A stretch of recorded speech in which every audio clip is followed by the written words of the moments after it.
Crypto news Hindi के सभी दर्शकों का हमारे यूट्यूब चैनल के ऊपर स्वागत है। आज इस वीडियो में फिर वही चीज़ डिस्कस करेंगे जो गवर्नमेंट ऑफ इंडिया कर रही है क्रिप्टो के ऊपर टैक्स लगाकर।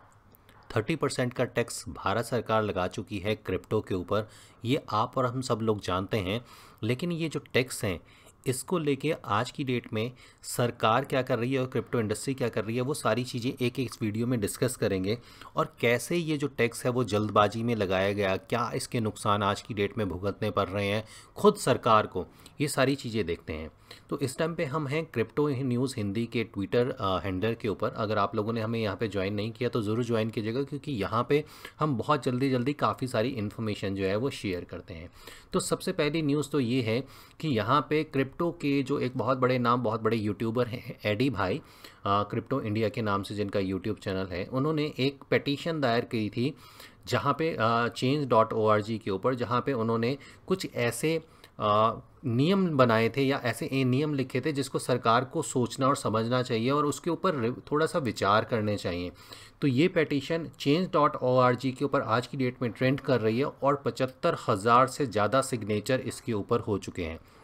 लेकिन देखने वाली बात यह है कि जहाँ पे क्रिप्टो इंडस्ट्री इतनी ज़्यादा बड़ी है, इतनी बड़ी क्रिप्टो इंडस्ट्री के मात्र 75,000 लोगों के ही साइन होना, हालांकि एक बहुत बड़ा आंकड़ा है, लेकिन फिर भी 75,000 लोगों की ही पिटीशन के ऊपर साइन होना कहीं ना कहीं निराश जरूर करता है। अगर आप लोगों ने अभी तक इस पिटीशन के ऊपर साइन नहीं किए हैं तो पिटीशन पे साइन ज़रूर कीजिएगा, ताकि सरकार के ऊपर एक दबाव पड़ पाए, सरकार की नज़रों में ये चीज़ आए कि क्रिप्टो इंडस्ट्री जो है वो खुश नहीं है सरकार के इस फैसले से। अब आगे चलते हैं और यहाँ पे देखते हैं कि यहाँ पे हमने एक वीडियो शेयर किया था सुबह। इस वीडियो के अंदर जो हमारी फाइनेंस मिनिस्टर हैं वो फाइनेंस मिनिस्टर कुछ कह रही हैं, ये ज़रूर आप सुनिएगा जो यहाँ पे इन्होंने कहा है। लेकिन इसकी जो मोटी मोटी बात है जो हम आपको बताएं, उनका कहना ये है कि क्रिप्टो इंडस्ट्री जो है, क्योंकि क्रिप्टो इंडस्ट्री के ऊपर अभी तक हमने कोई नियम या कानून नहीं बनाए हैं, क्योंकि जो कमेटी है उस कमेटी ने अभी हमें कोई रिपोर्ट जो है इसके बारे में नहीं सौंपी है। तो सुबह ये जो कमेंट था वो कमेंट ये था कि सरकार की कमेटी कभी भी सही जानकारी के साथ रिपोर्ट नहीं दे पाएगी, क्योंकि यह क्रिप्टो को समझ ही नहीं पा रही है। क्रिप्टो इंडस्ट्री, ब्लॉकचेन इंडस्ट्री एक बड़ी नई इंडस्ट्री है और हमारे जो ब्यूरोक्रेट्स हैं उन ब्यूरोक्रेसी के पास जो एजुकेशन है वो एजुकेशन बहुत पुराने अंग्रेज़ों के ज़माने की वो एजुकेशन लेते हैं, उसी से वो आईएएस आईपीएस बनते हैं। और जब एक आईएएस ऑफिसर जब अपनी सीट के ऊपर बैठता है, जो जितने भी आज की डेट में गवर्नमेंट को सलाह देने वाले लोग हैं, वो हो सकता है फाइनेंस के मामले में बहुत अच्छी जानकारी रखते हो सकता है राजनीति की बहुत अच्छी जानकारी रखते हो, लेकिन ब्लॉकचेन और क्रिप्टो के मामले में उनकी समझ के ऊपर डेफिनेटली हम लोगों को शक है। और यही शक का कारण सबसे बड़ा ये है कि रिज़र्व बैंक ऑफ इंडिया जब सुप्रीम कोर्ट में हार चुका था, उसके तब से लेके आज तक भी जो हमारे सरकार है वो इसके ऊपर कोई लॉ सही तरीके से ला नहीं पाई है। आप ये पूरा वीडियो यहाँ पे सुन सकते हैं, जाके पूरा वीडियो आपको पता चल जाएगा कि मैडम यहाँ पे क्या कह रही हैं। लेकिन मैडम का यहाँ पे ये कहना है कि प्रॉफिट बन रहा है, क्योंकि इस इंडस्ट्री में लोगों का प्रॉफिट बन रहा है, इसके लिए टैक्स लेना हमारा अधिकार है। हम ये मान लेते हैं कि अगर किसी इंडस्ट्री में प्रॉफिट बन रहा है, मुनाफा बन रहा है, तो सरकार का ये अधिकार है कि उसके ऊपर टैक्स ले। लेकिन क्या सरकार का यह कर्तव्य नहीं है कि उसी इंडस्ट्री को सरकार क्या सपोर्ट दे रही है, ये तो कम से कम बताए। सरकार ये तो बताए कि जो लोग लॉस जिनका हो चुका है उस लॉस को तो आप एडजस्ट नहीं कर रहे, लेकिन प्रॉफिट के ऊपर आप 30% टैक्स मांग रहे हैं। क्या फाइनेंशियल सपोर्ट है, क्या इंफ्रास्ट्रक्चर की सपोर्ट गवर्नमेंट दे रही है, वो इन्होंने नहीं बताया। क्या इसी सरकार का यह कर्तव्य नहीं बनता कि जब आप 30% का हाईएस्ट टैक्स एक इंडस्ट्री से ले रहे हैं, और वो इंडस्ट्री जो एजुकेटेड लोगों की इंडस्ट्री है, वो इंडस्ट्री जो स्किल्ड लोगों की इंडस्ट्री है, उस इंडस्ट्री को आपने गैम्बलिंग और गेमिंग इंडस्ट्री के साथ जोड़ दिया और आप उस पर 30% टैक्स ले रहे हैं। आपके इसी देश के अंदर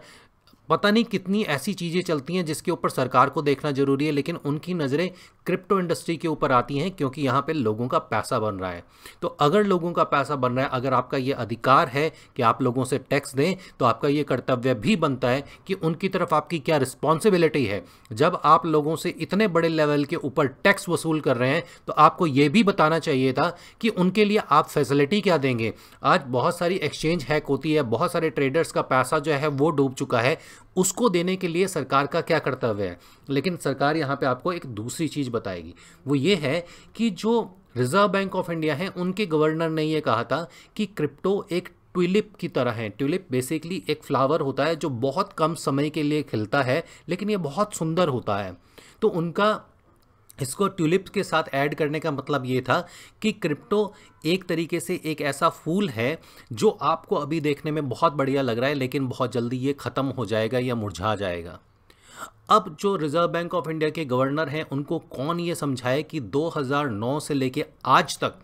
करीबन 12-13 साल होने जा रहे हैं। क्या 12-13 साल के अंदर ट्यूलिप की तरह crypto industry, blockchain industry, bitcoin, ethereum blockchain, Solana blockchain, Matic blockchain, इतनी सारी डेवलपमेंट क्या सरकार को नहीं दिखते?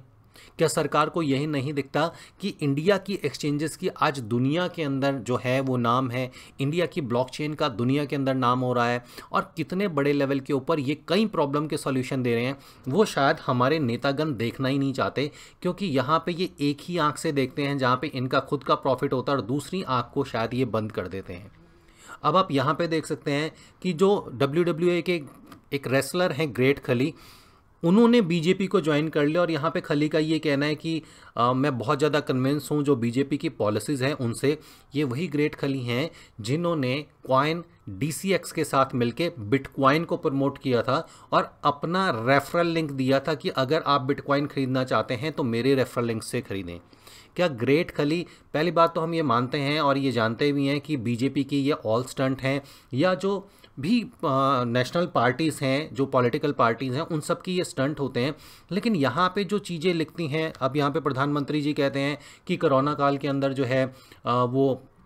1,20,00,000 लोगों को रोज़गार मिला। हालांकि ये बात बिल्कुल गलत है। हम सब लोग जानते हैं कि कोरोना काल में कितना नुकसान हुआ है और कितने लोग बेरोज़गार हुए हैं। ये डेटा ये कहाँ से लेके आए हम शायद इसे नहीं जानते, लेकिन इसी डेटा के अंदर अगर ये ऐड करते क्रिप्टो के उन लोगों को जिन्होंने क्रिप्टो इंडस्ट्री के अंदर रह के इस कोरोना काल में बहुत कुछ कमाया है, तो शायद ये आंकड़ा और ज़्यादा बड़ा हो सकता था।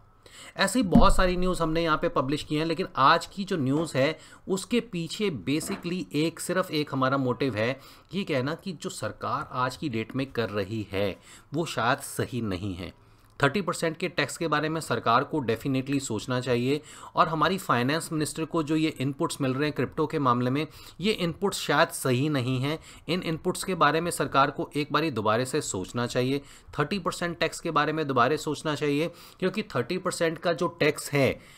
आप अगर क्रिप्टो इंडस्ट्री यहाँ पे 30% का टैक्स देने के लिए मान भी जाए, लेकिन आप कह रहे हैं कि आप अपने जो लॉसेस हैं उसको सेट ऑफ नहीं कर सकते, यानी कि आप उनको एडजस्ट नहीं कर सकते कि आप कमा रहे हैं तो कमाई में 30% हिस्सा दीजिए, लेकिन अगर आपका नुकसान हो गया तो हमें उसका कोई लेना देना नहीं है।